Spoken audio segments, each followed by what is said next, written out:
श्री राम, जय जय श्री राम। अरे कभी नारा, एक कभी नाम, अरे कभी नारा, एक कभी नाम। जय श्री राम, जय श्री राम, अरे वंदे मातरम, जय श्री राम। अरे जिसे हिंदू का खून न खोलो, अरे जिसे हिंदू का खून न खोलो, अरे मातृभूमि के काम न आए, अरे मातृभूमि के काम न आए। अरे वंदे मातरम, जय श्री राम, जय श्री राम, जय श्री राम। अभी मैं अपने पहले वक्ता को बुलाने जा रहा हूं, किशोर काले जी, पार्ले प्रखंड सह मंत्री। ये अपनी 2 वाणी रखेंगे, तो कृपया करके आ जाइए। हरे हरे, जय श्री राम। आज हम लोग यहाँ पर जो एक हमारे मन की जो दुख, हमारे मन का जो दर्द है, वो यहाँ पर हम जनता के सामने रखने के लिए खड़े हुए हैं। हम लोगों को मालूम है कि हमारे शिव छत्रपति, उनके लाडले पुत्र हमारे संभाजी महाराज, इनका बलिदान इसी महीने में हुआ है। और ये महीना जो है, ये हम बलिदान मास के तौर पे मानते हैं। और बलिदान मास क्यों मान रहे हैं, आप सभी को मालूम है। विषय को मैं अलग तरीके से कुछ बोलने की जरूरत नहीं है कि जिस क्रूरता से औरंगजेब ने हमारे छत्रपति संभाजी महाराज जी का कत्ल किया, जिस तरह से उन्होंने छत्रपति संभाजी महाराज को हाल हाल कर उन्हें मृत्यु दिया, और वो सब करने के पीछे उसका मकसद एक ही था। आज सभी को वो मालूम है कि हमारे हिंदुस्तान में पूरी तरह से गजवाए हिंद करने का इनका जो मनसूबा था, वो हमारे छत्रपति शिवाजी महाराज और हमारे मर्द मराठों ने पूरी तरह से नेस्तनाबूद कर दिया। और यही कारण है कि उस समय हमारे संभाजी महाराज जी का इतना बहुत बड़ा बलिदान हुआ। 40 दिन। आपको मालूम होगा कि 3 दिन अगर किसी को क्रूस पर चढ़ा दिया तो वो भगवान बन गए। तो जो इंसान 40 दिन तक इतना भयंकर अत्याचार सह रहा था, क्या वो हमारे लिए भगवान नहीं है? बोलो, वो हमारा भगवान है। और ऐसे हमारे भगवान का स्मारक बनना चाहिए, जहां पर उनकी ऐसी क्रूर हत्या की गई। वहां पर पुणे के नजदीक में, वहां पर मैं जाकर आया हूं, पुणे के नजदीक में, जहां पर उस शिव मंदिर के बाजू में भीमा नदी के किनारे पर, जहां पर 40 दिन तक हमारे महाराज को तड़पा कर मारा गया, वो जगह हम लोगों ने अवश्य जाना चाहिए। अब एक दूसरा विषय, और एक जगह है जहां पर हम सबने जाना चाहिए, और वो जगह है उस क्रूर औरंगजेब की कब्र। जो आज हम यहां पर आंदोलन के लिए खड़े हैं, वो उसी के लिए खड़े हैं कि उस क्रूर कर्मा औरंगजेब ने हमारे छत्रपति को जिस तरह से मारा, उस क्रूर कर्मा की कब्र हम हमारे महाराष्ट्र में क्यों सह रहे हैं? क्या वो कब्र वहां पर होनी चाहिए? क्या उस कब्र को वहां पर रहने का कोई अधिकार है? उस कब्र को वहां से नेस्तनाबूद करना है हर सनातनी हिंदू का कर्तव्य है। हरे हरे। मैं आपको बताता हूं, जिस तरह से औरंगजेब ने उसके धर्म का प्रचार और प्रसार करने के लिए काम किया, उस औरंगजेब की कब्र आज हमारे महाराष्ट्र में संभाजी नगर में है, और ये सबसे बड़ा दर्द हमारे दिल में है।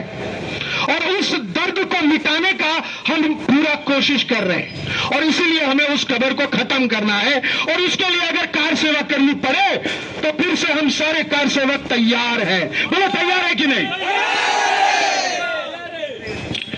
और एक इंपॉर्टेंट बात बोलता हूं कि जिस तरह से आज ये विषय को राजकीय स्वरूप दिया जा रहा है, कुछ हमारे मुस्लिम लोग, उन्हें लगता है उन पर अत्याचार हो रहा है। नहीं, हम उनके ऊपर कोई अत्याचार कर नहीं रहे।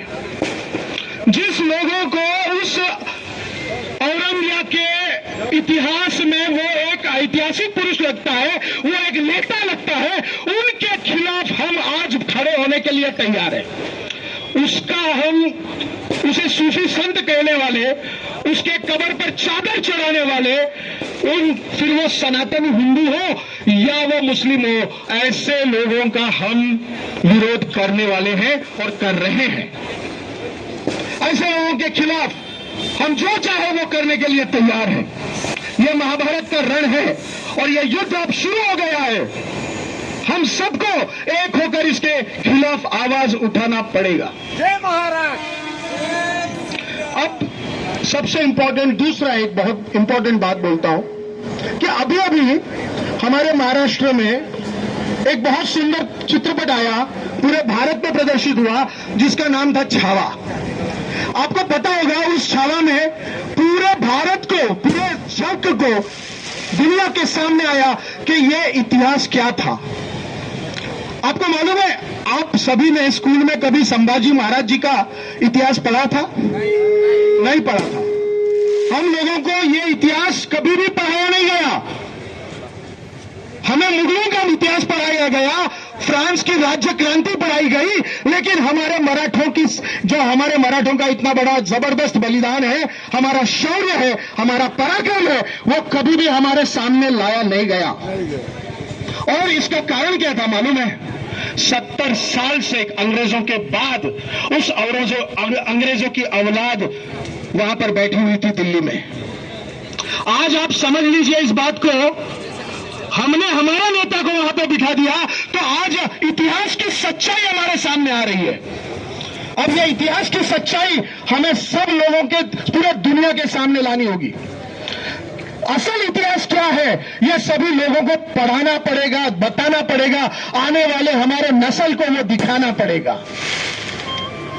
और इसीलिए छावा जैसी एक छोटी सी चित्रपट कथा जब आती है तो लोग, हम जैसे लोग उसके दीवाने हो जाते हैं। मैं बहुत धन्यवाद देता हूं उस डायरेक्टर का, विकी कौशल का, कि उन्होंने ये इतना सुंदर ऐसा चित्रपट हमारे आने वाले पुरखों के लिए, हमारे पुश्तों के लिए तैयार करके रख दिया। इसमें उन्होंने एक इतिहास रखा गया। इसके पहले के जितने भी इतिहासकार थे, उन्होंने हमारे छत्रपति के बारे में झूठ फैलाया था और आज भी वो झूठ फैलाने का काम कर रहे हैं। आज बहुत सारे ऐसे राजकारणी नेता हैं, फिर वो हमारे महाराष्ट्र में हो या उत्तर प्रदेश में हो, वो सारे झूठ राजकारण के लिए, अपना उल्लू सीधा करने के लिए वो लोग केवल एक झूठा इतिहास हमारे सामने ला रहे हैं। और आज हमें हमारे बच्चों को सच्चा इतिहास उनके सामने लाकर रखना है। और यही कारण है कि औरंगजेब की कब्र को खोदना जरूरी है। जय श्री राम। वो कब्र अगर खोद गई तो हमारे दिल में जो एक आग लगी है, हमारे दिल में ये इतना बड़ा दर्द है, वो दर्द को थोड़ा सुकून मिलेगा। हरे हरे महादेव। साथियों, मैं आप सभी को विनम्र अभिवादन करके बोलता हूं कि अब हमें एक होने का समय आ गया है। जात और पात से उठकर हमें केवल सनातन के लिए सोचना है, केवल सनातन के लिए लड़ना है और सनातन के लिए जीतना है। तभी हम हमारे सनातन को पूरे दुनिया में फिर से खड़ा कर पाएंगे, भारत को विश्व गुरु बना पाएंगे। जय श्री राम। जय शिवराय। छत्रपति संभाजी महाराज की धन्यवाद।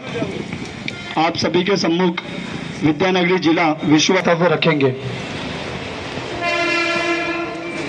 बोले बोले भारत माता की, भारत माता की जय श्री राम। छत्रपति श्री शिवाजी महाराज की जय श्री राम।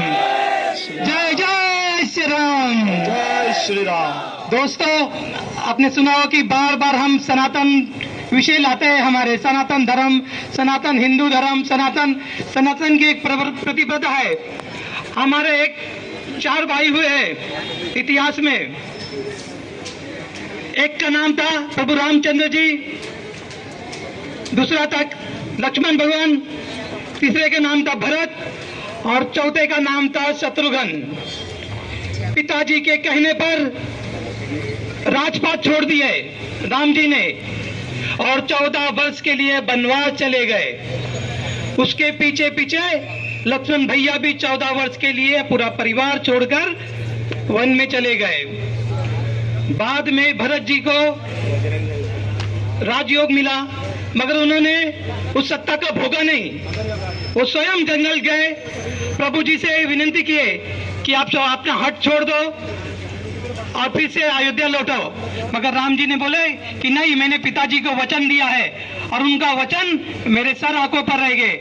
और उन्होंने प्रभु रामचंद्र जी का कड़ाव लेकर 14 वर्ष अपना राजपाट चलाया। उन्होंने सिंहासन पर प्रभु जी के चरण पादुका रखकर 14 साल किया। उसी तरह हमारे इस धरती पर बाबरी परंपरा 4 भाई हुए। एक भाई का नाम मुराद, दूसरे भाई का नाम भाई का कत्ल किया 4 भाई। औरंगजेब, चौथे भाई का नाम औरंगजेब। 3 भाई का कत्ल किया और पिताजी को जेल में डाला। उससे भी उनका दिल नहीं भरा। उन्होंने बड़े भाई का दारा सिकों का गला काटकर पिताजी को भेड़ दिया। ऐसे परंपरा में आप जीना चाहते हो? ऐसे क्रूर हत्यारा जिन्होंने कम से कम हर महीने में 3 से 4 हजार हिंदुओं का कत्ल किए जाते हैं। जब तक ब्राह्मणों का जनेऊ काटा नहीं जाता है, जब तक ब्राह्मणों को सिका नहीं काटी जाती है, जब तक ब्राह्मणों को हत्या नहीं होते हैं, वो अपना भोजन नहीं करते। ऐसे क्रूर औरंगजेब का मजार यहाँ बनता है। मगर संभाजी महाराज जिन्होंने 40 दिन एक यातना में तय थे। हमने इस फिल्म के वजह से कुछ लोगों को, हम संगठन से जुड़े, हमें तो इतिहास पता है, मगर सोचो लोगों को इतिहास पता नहीं। और जो हमारे पहले की वक्ता ने बोला कि हर किसी को जाना चाहिए, एक विडंबना की बात है हमारे लिए हिंदू समाज की कि मैं 3 बार उस कब्र पे गया था और मैंने देखा कि कब्र पे हमारे लोग, हमारी हिंदू महिलाएं, हमारे हिंदू पति लोग हैं, वो सिंदूर लगा के हमारी माता जी वहीं जाके उसके कब्र पे मन्नत मांगता है कि मुझे जल्दी से मेरे कोख भर जाए, मुझे बच्चा हो जाए। सोचिए कितना विडंबना की बात है कि जो हमेशा हिंदू को कत्ल किया है, जिनके आने से ही माताओं का कोख ढल जाता है, वही माताएं अभी जाके उस कब्र पे मन्नत मांगते, वही हिंदू लोग वहां जाके चादर चढ़ाता है। इसके लिए आने वाले समय में ऐसी क्रूर हत्यारे, ऐसे लोगों का कब्र हमारे पास नहीं होना चाहिए कि आने वाले इतिहास में हमें, हमारे बच्चों को मालूम पड़ना बनता है कि ऐसे क्रूर हत्यारों का हमने स्वयं कब्र हटा दिया। जिस समय 92 के बाबरी ढांचा गिराने के टाइम पे हमने वहां से एक ईंट वहां से लेके आए, कार सेवकों ने उस ईंट को अपने बाथरूम में हमने लगाया। मैं हमारे प्रांत के सहयोजक हमारे हैं, उन्होंने उनके आग्रह करता हूं जल्दी से जल्दी महाराष्ट्र गवर्नमेंट को अपने चेतावनी देना और उस कब्र को खोदकर जो बजरंगी जाएगा वहां से एक ईंट लेके आके अपने बाथरूम में लगाएगा। ऐसे लोगों को और मैं सरकार से आवेदन करता हूं, एक हिंदुत्व की सरकार है, याद रखना इतिहास की क्या हस्ती है, सारा भूगोल बदल देंगे। इतिहास की क्या हस्ती है, सारा भूगोल बदल देंगे। वो सरकार गिरा दी, ये सरकार गिरा देंगे। वो ताकत हमने है, अगर हिंदुत्व के विषय पे आप आए, अगर इस विषय पे आपने हाथ नहीं खोले, इस विषय पे आपने ये नहीं खेले, तो आपकी सत्ता भी ज्यादा दिन तक नहीं रहेगी। इसके लिए याद रखो, आपने जो सत्ता का भोग भोग रहे हैं हिंदुत्व काम के लिए, मगर आपने इस मजार को अगर रहने दिया, आने वाले समय में ऐसे सब पूरे महाराष्ट्र में छोटा छोटा आंदोलन चल रहा है, मगर इस आंदोलन के प्रति आपने इसका उपयोग नहीं किया, इस आंदोलन के प्रति आपने इसका संज्ञान नहीं लिया, तो एक दिन आ जाएगा जो पूरे भारत से हिंदुओं पहुंच जाएंगे इस मजार को, और इस मजार को अवश्य तोड़ेंगे। और तोड़ने के बाद में उसका ईंट अपने अपने घर पे लेके आके अपने अपने बाथरूम में लगाएंगे। जय श्री राम।